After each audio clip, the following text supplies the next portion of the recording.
지난 선거일에 저는 이 공단에서 시행하는 건강검진을 받았습니다. 사실은 1월 중순에 제가 병원에 예약을 하려고 갔는데 이미 앞에 날짜가 환자들이 꽉 차 있어서 예약이 밀려 있어서 어쩔 수 없이 6월에 받게 된 것이죠. 위내시경, 이건 당연히 받는 검사일 뿐만 아니라 제가 거의 한 10년 만에 대장 내시경 검사도 받고 또 담낭에 돌이 있어서 또 복부 초음파 검사도 받았습니다. 그리고 검사 결과가 저지난주에 이제 우편으로 도착이 되었습니다. 병원에서 온 이 우편물을 보는 순간 약간은 좀 긴장이 되면서 조심스럽게 이제 봉투를 열었는데요.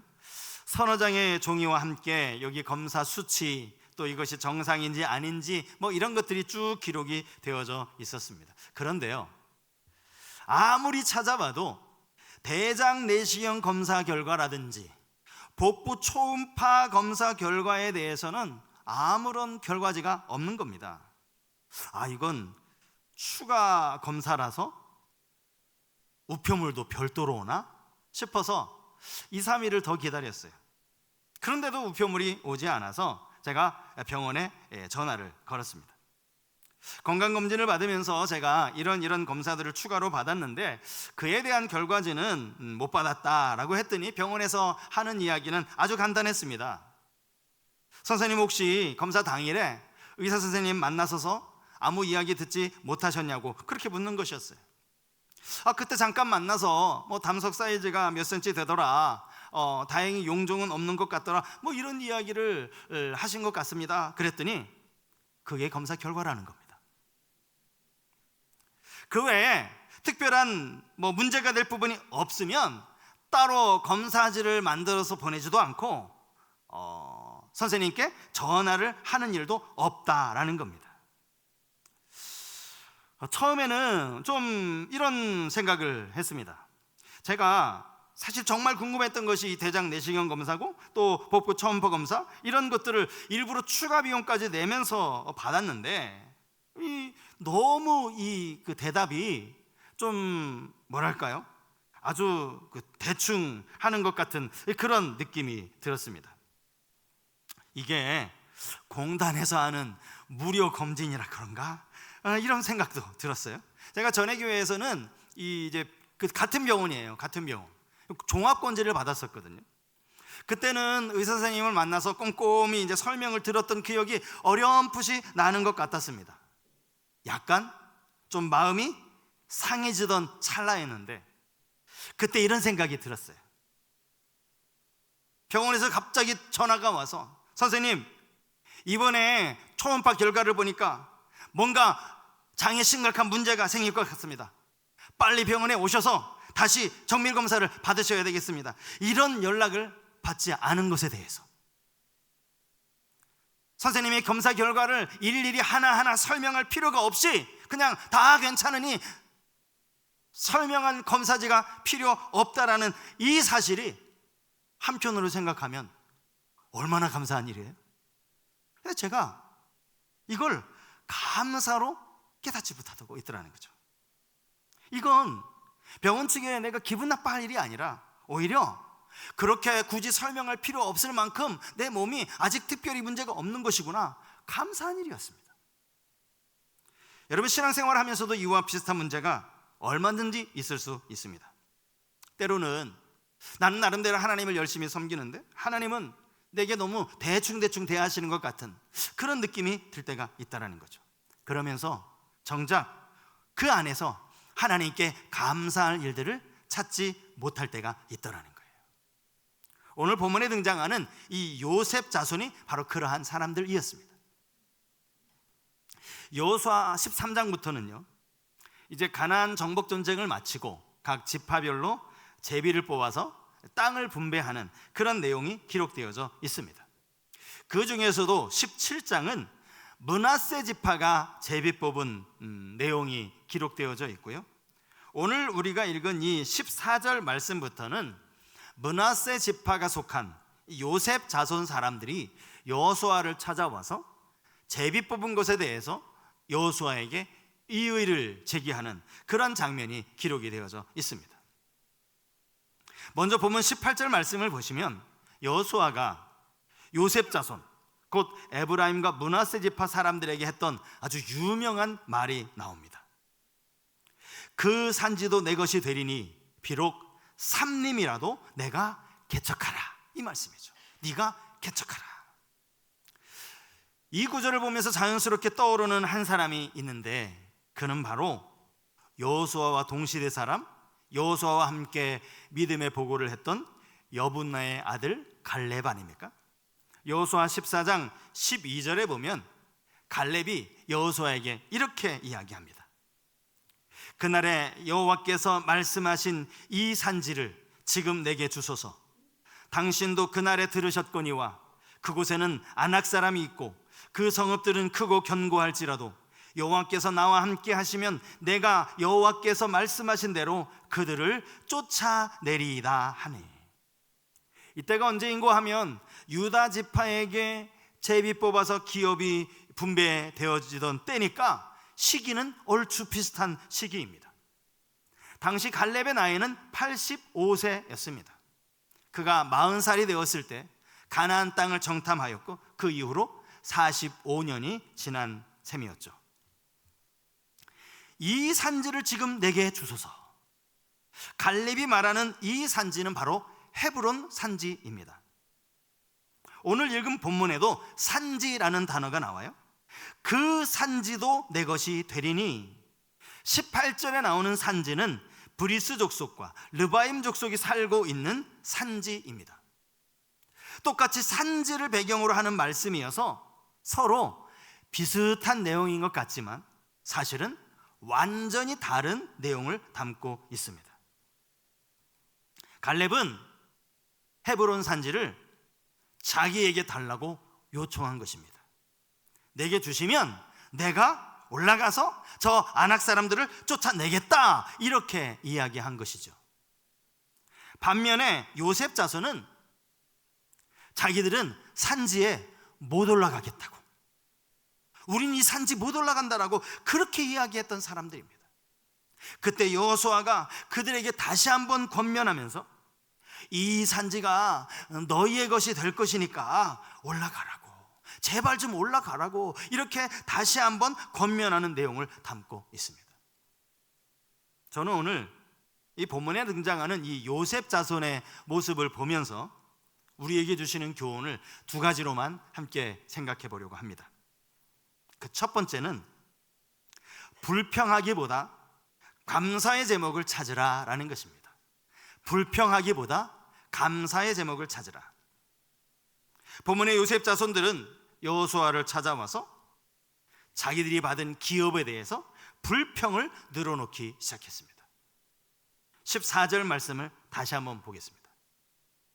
요셉 자손이 여호수아에게 말하여 이르되 여호와께서 지금까지 내게 복을 주심으로 내가 큰 민족이 되었거늘 당신이 나의 기업을 위하여 한 제비 한 분깃으로만 내게 주심은 어찌함이니까 하니.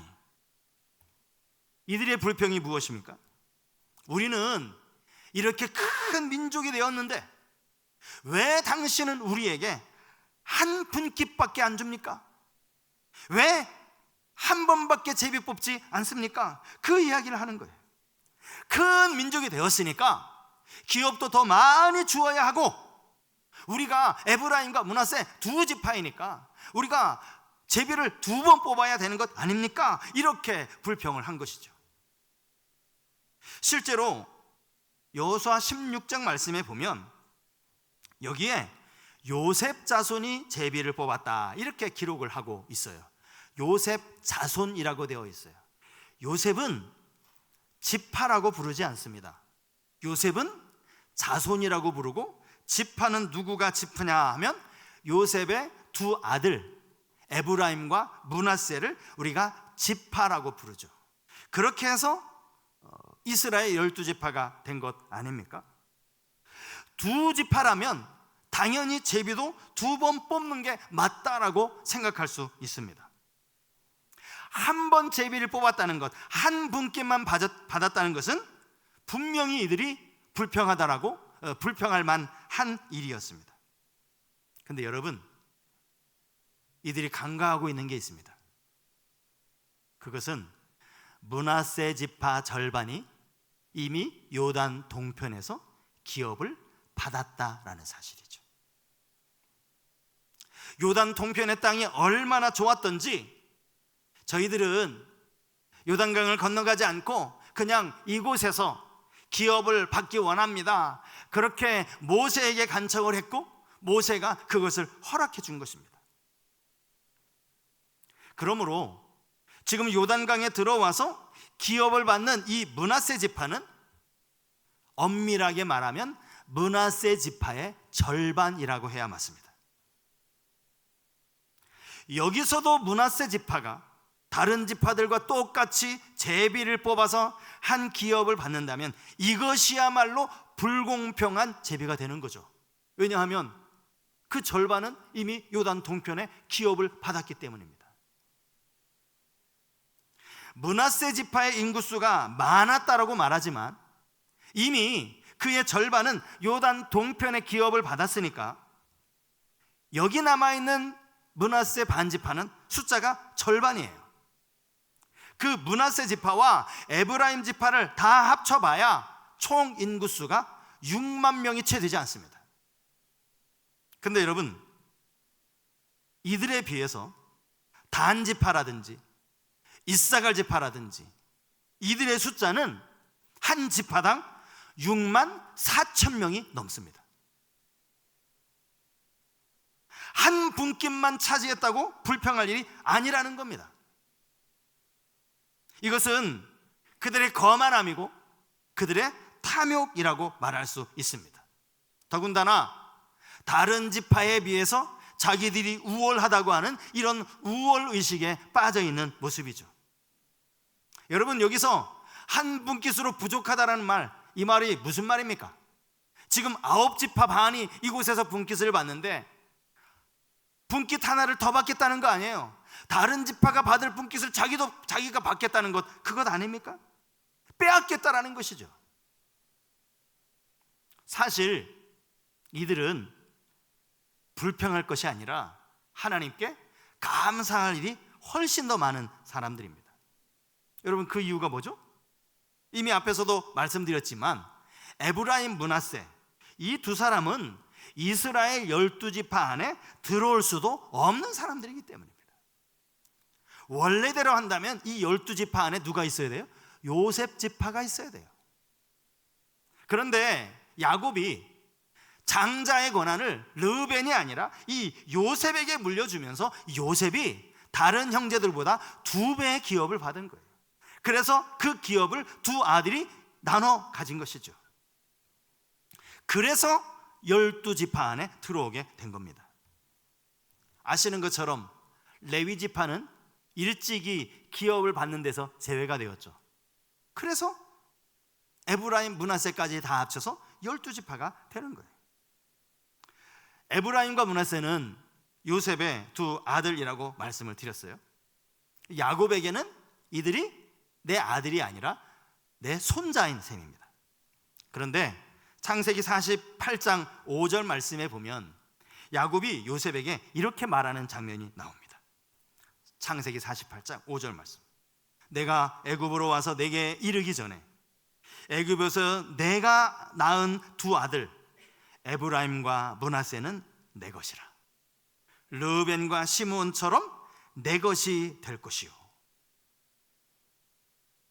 야곱이 지금 요셉의 두 아들을 내 아들이라고 이야기합니다. 이건 영적인 의미가 담겨 있는 거예요.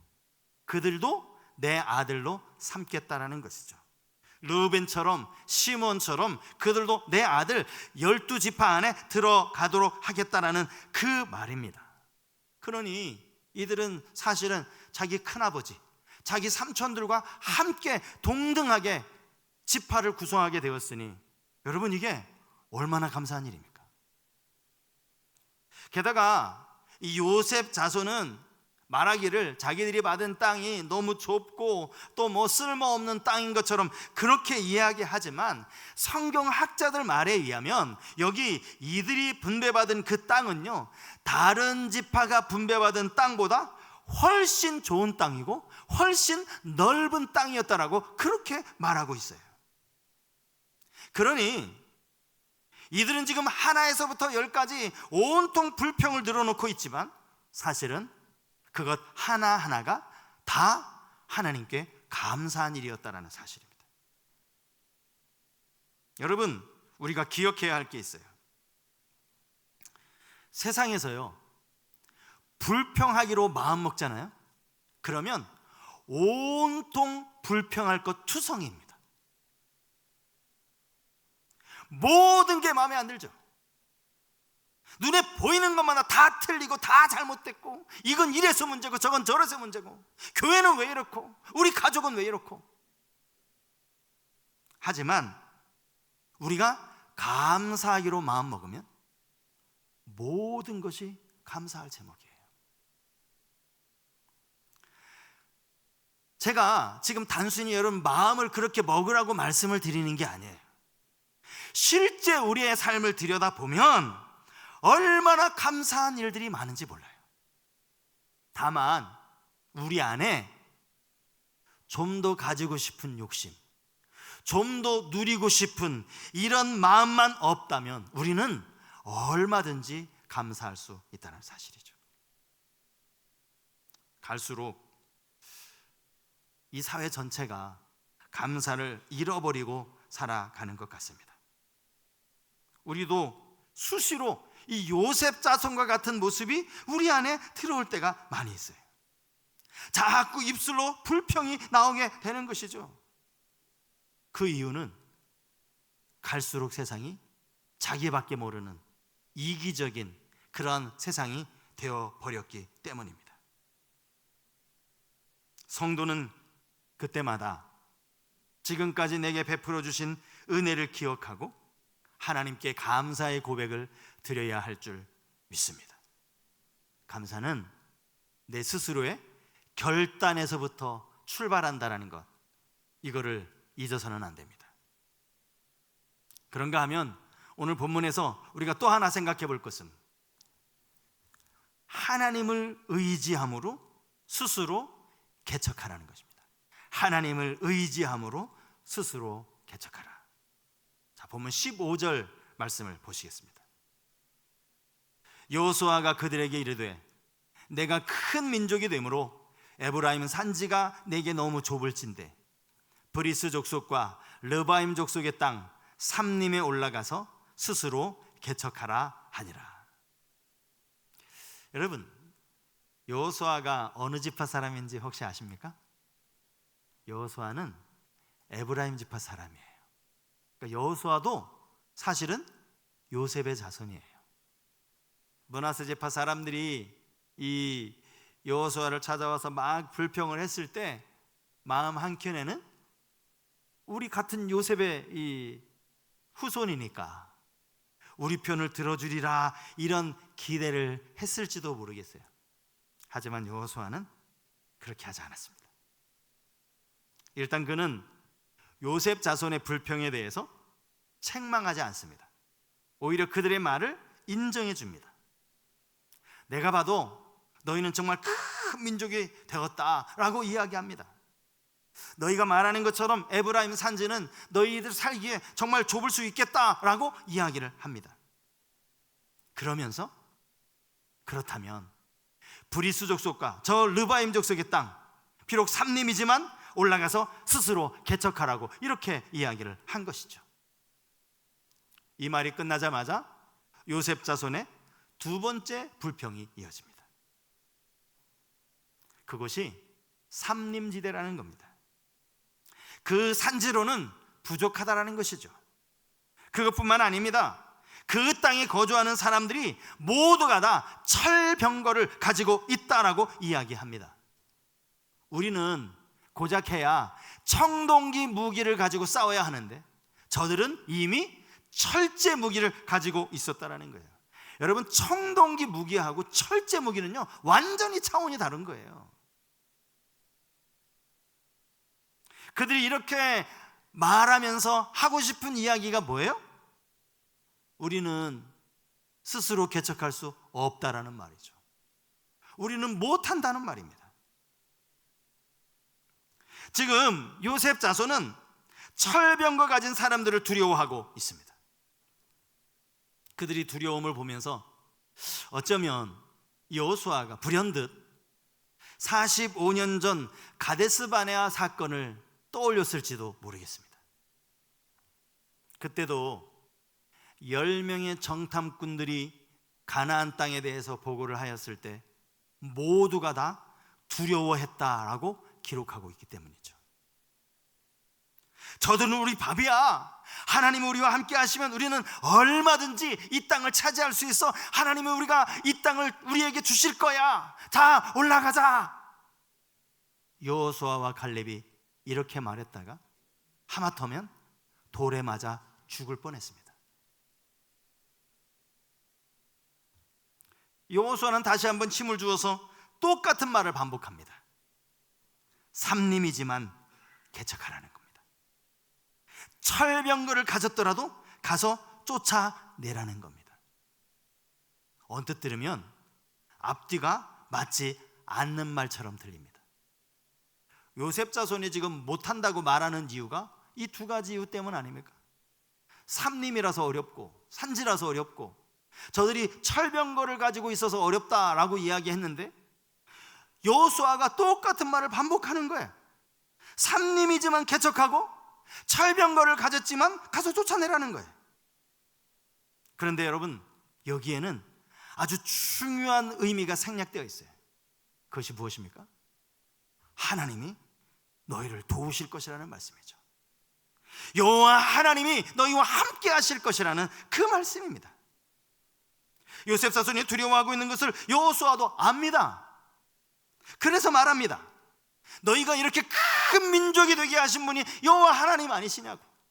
너희를 큰 민족 만드신 그 하나님께서 이 가나안 땅을 약속하셨고 저 가나안 족속의 땅을 차지하는 일에도 반드시 도우실 것이라고 그렇게 이야기하고 있는 것이죠. 생각해 보십시오. 이스라엘 백성들이 어떻게 요단강을 건넜습니까? 그들이 어떻게 여리고성을 무너뜨렸습니까? 그들이 어떻게 가나안 전쟁에서 승리할 수 있었습니까? 하나님은 심지어 여호수아의 명령 앞에 태양을 멈춰주신 분이기도 합니다. 그 하나님을 기억하라는 거예요. 여기에서요, 우리가 이 비록이라고 하는 이 부사를 한번 생각해 보려고 합니다. 오늘 본문 18절에 보면 이 비록이라는 부사가 두 번 나옵니다. 두 번. 자, 18절 말씀을 같이 한번 읽겠습니다. 18절 같이 읽습니다. 시작. 그 산지도 내 것이 되리니 비록 삼림이라도 내가 개척하라. 그 끝까지 내 것이 되리라. 가나안 족속이 비록 철병거를 가졌고 강할지라도 내가 능히 그를 쫓아내리라 하였더라. 여러분, 이 비록이라는 부사는 조건이 불리하거나 쉽지 않음에도 그것을 극복할 때 사용하는 부사입니다. 그래서 이 비록이라는 부사의 한글 사전에 보니까 뜻이 있어요. 아무리 그러하더라도, 이런 뜻이에요. 살아가는 동안 힘들고 어려운 상황에 이르렀을 때 거기에 주저하지 않고 그것을 극복하는 과정에서 사용할 수 있는 부사가 비록입니다. 비록. 그래서 이 비록이라는 부사가 들어가 있는 문장을 보면 항상 끝이 반전으로 끝납니다. 이 부사의 뜻이 그러하니까요. 비록 그곳이 삼림이라도, 비록 그들이 철병거를 가졌다 할지라도 능히 쫓아낼 것이고 능히 차지할 것이고, 이게 반전 아닙니까? 우리가 너무나 잘 알고 있는 하박국 3장 17절 18절 말씀에도 여기 비록이라고 하는 부사가 나와요. 원문에는 이 우리가 보는 성경에는 비록이라는 말이 맨 처음에 한 번 나오는데요, 사실 의미적으로 보면 이게 한 번이 아니라 계속 반복되어서 사용되는 부사입니다. 자, 한번 그렇게 제가 읽어드릴 테니까 들어보십시오. 비록 무화과 나무가 무성하지 못하며, 비록 포도나무에 열매가 없으며, 비록 감람나무에 소출이 없으며, 비록 밭에 먹을 것이 없으며, 비록 우리에게 양이 없으며, 비록 외양간에 소가 없을지라도 나는 여호와로 말미암아 즐거워하며 나의 구원의 하나님으로 말미암아 기뻐하리로다. 이게 피로기예요, 피로. 가만히 보면 요셉 자손에게 있어서의 지금 가장 시급한 문제는 그들이 기업으로 받은 땅에 철병거를 가진 가나안 족속이 살고 있다라는 그 문제가 아니었어요. 그들의 궁극적인 문제가 뭔지 아세요? 전능하신 하나님을 여전히 신뢰하지 못한다는 것, 하나님을 믿지 못한다는 것, 그들에게 믿음이 없다는 게 문제였습니다. 입술로는 여호와를 고백합니다. 하나님의 복을 주셔서 자기들이 이렇게 큰 민족이 되었다라고 말은 합니다. 그러면서도 그렇게 자기들을 큰 민족으로 만들어 주신 그 하나님을 신뢰하지 못합니다. 하나님을 믿는다고 하면서도 여전히 그들의 눈엔 철병거밖에 보이지 않는 거예요.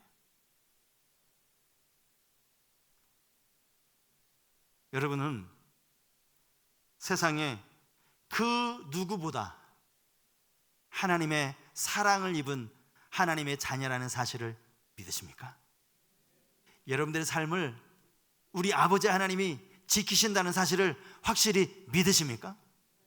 그러면 우리 눈에 철병거, 그거 얼마든지 무시할 수 있어야 돼요. 오늘 본문에 개척이라는 단어가 나오죠. 이 개척은 우리가 교회를 개척할 때만 쓰는 그런 의미는 아닙니다. 신앙인들도 우리의 신앙을, 우리의 삶을 개척할 수 있어야 합니다. 본문에서의 이 개척이라는 단어는 그 뜻을 보니까 나무를 자르다, 나무를 베다 이런 뜻을 가지고 있어요. 삽림이라고 했잖아요. 그러니까 개척한다는 건 그 우거진 나무를 일일이 다 베고 거기를 이제 거주지로 만들라는 그런 의미가 있겠죠. 그런데요, 개척하라는 이 동사의 기본형이 뭔지 아십니까? 이 기본형의 뜻은요, 창조하다, 만들다라는 뜻을 가지고 있어요. 히브리어로 바라입니다. 바라. 이 바라라는 동사가 성경에 맨 처음에 나와요. 창세기 1장 1절에 나옵니다. 태초에 하나님이 천지를 창조하시니라. 바라. 오늘 개척하라라는 이 동사의 기본형이 창조하다라는 거예요. 하나님은 무에서 유를 창조하셨죠.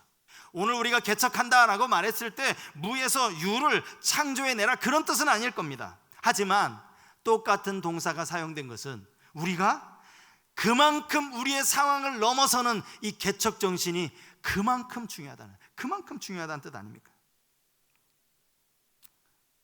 우리의 신앙도 스스로 개척할 수 있어야 합니다. 늘 부정적으로만 보고 나밖에 모르는 그런 이기적인 삶, 불평하는 삶을 버려야 합니다. 그리고 내 속에서 감사할 제목들을 찾아내야 합니다. 저는 이번에 이 건강검진 이 결과를 보면서 하나님이 깨달음을 주셨어요. 아무런 결과 통보서를 안 보내주는 게 크게 감사한 일이구나. 여러분들의 삶에 얼마나 많은 감사의 제목이 있는지 한번 찾아보시기 바랍니다. 우리는 그것을 생각조차 하지 못하고 살아간다는 것이 문제죠. 뿐만 아니라 하나님을 향한 믿음을 가지고 개척해야 합니다. 철병거를 두려워하지 말고 올라가야 합니다. 여호수아가 이런 말을 해요. 산지도 내 것이 될 것이다. 네가 능히 그를 쫓아낼 것이다. 하나님이 뒤에서 도우시겠다라는 그런 의미 아닙니까? 우리 매일의 삶에서 이러한 믿음으로 살아가는 우리 귀한 성도님들 다 되실 수 있기를 주님의 이름으로 축복합니다.